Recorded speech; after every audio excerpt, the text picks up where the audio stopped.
Eros pulled on the controls.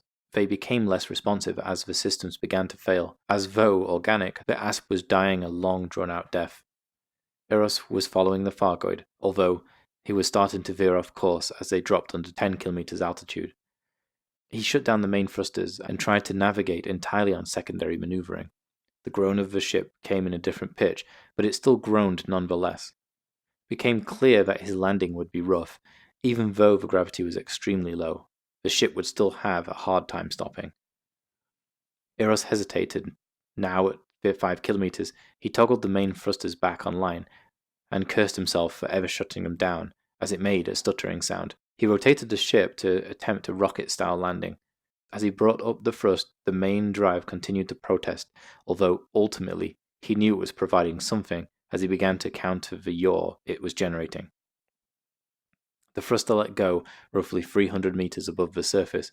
Quickly, Eros flipped the ship forward and deployed the landing gear. It surprisingly opened and locked in place without issue. Eros held his breath as the ship hit the surface, causing a spray of dust to fire out in all directions, as the thrusters still tried to slow the descent. Not a bad landing, but not great. Eros began looking at the controls, trying to figure out which systems were online or operable. Damn, why prolong this? I should have just crashed, Eros said, as he saw that despite life support being good, the main fuel tank was ruptured. At the rate of loss, it would be about an hour before it ran dry, leaving only the auxiliary tank, barely enough to get out of system, should he even get the frameshift drive operating. If not, it would be 25 minutes in remlock, followed by death or cryofreeze. Eros tilted forward, held his face, and sighed. There is only one thing left to do, he said through his hands. 30 minutes later, Eros stood on the surface. Ahead of him, a small mound, the top adorned with a silver Hutton mug. He knelt down and placed a hand against the mound. The soil softly drifted and rolled downwards. I am so sorry, came a forced, laboured voice, gasping to hold back tears. Taking a fistful of soil, he stood and nearly stumbled backwards. Another forced breath, and once again, silence. The white sun cast long, black, jagged shadows over the landscape as it passed near the mountains ahead in the distance. The environment briefly lit in several hues as the light passed behind the large cloud of debris that orbited above. He turned his head to the right and squinted, looking at the Fargoid interceptor as it hovered over the original target zone.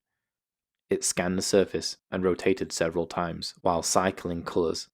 It deployed its Fargon swarm, each of them instantly propelling forwards and into the crater.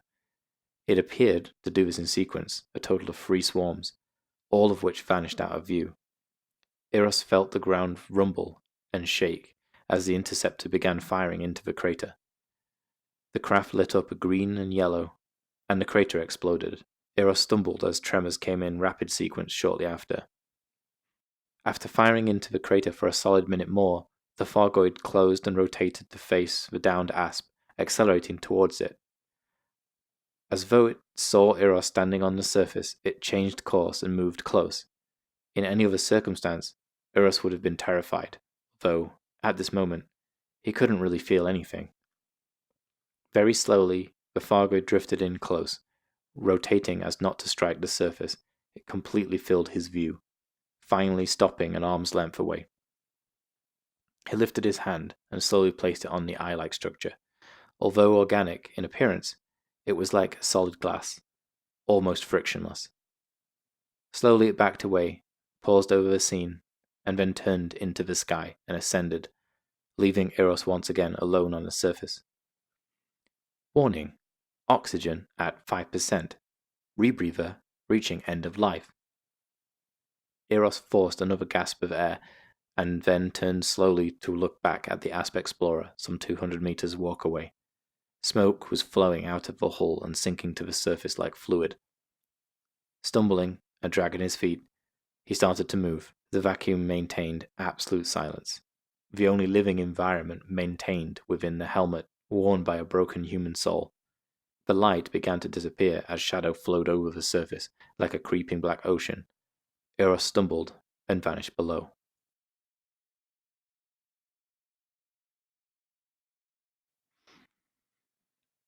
Well, if you made it that far, thanks very much for putting up with my probably dull voice.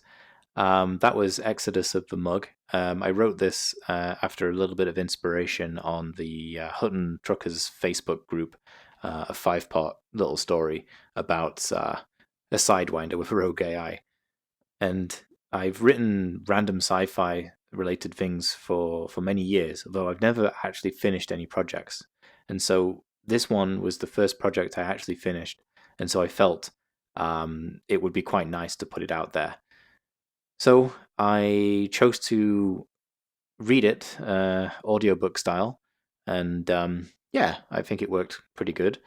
Like once again, thanks a lot, and there might be a second part. I'm working on it, at least in written form.